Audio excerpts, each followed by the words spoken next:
In today's video, I'm going to teach you how to fix images moderated error on Grok AI.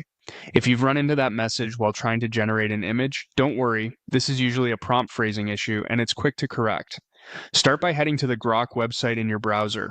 Once you're there, open the chat area. This is where you'll enter your request and see any moderation notices.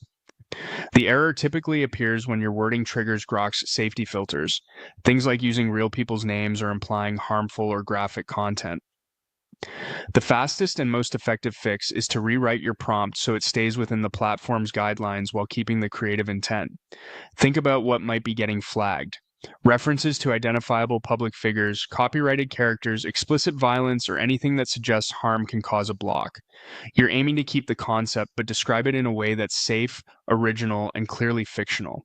That means swapping real people for fictional characters, avoiding brand names or copyrighted franchises, and reframing intense or violent terms with neutral, cinematic language.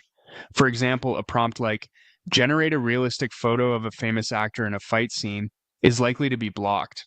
It references a real person and frames the scene around direct violence, two common triggers. Instead, rework it to protect identities and soften the framing while preserving the vibe. A good rewrite would be, generate a cinematic scene of a fictional character in an action sequence. Notice what changed. Famous actor became fictional character, which removes references to real individuals. Fight scene became action sequence, which communicates motion and intensity without focusing on harm. Adding words like cinematic guides the style without introducing risky specifics. As you rewrite, you can also clarify visual intent with safe details. Mention mood, lighting, setting, or camera perspective rather than real names or graphic descriptions.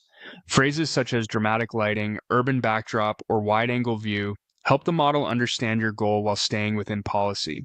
If your prompt is still flagged, keep iterating by removing any real-world identities, avoiding explicit conflict terms, and ensuring everything is clearly fictional and non-graphic. Once you're happy with your revised wording, go ahead and press enter or click submit in chat. You should see the model proceed with generation. With these adjustments, you can reliably avoid the moderation roadblock and get back to creating the images you have in mind.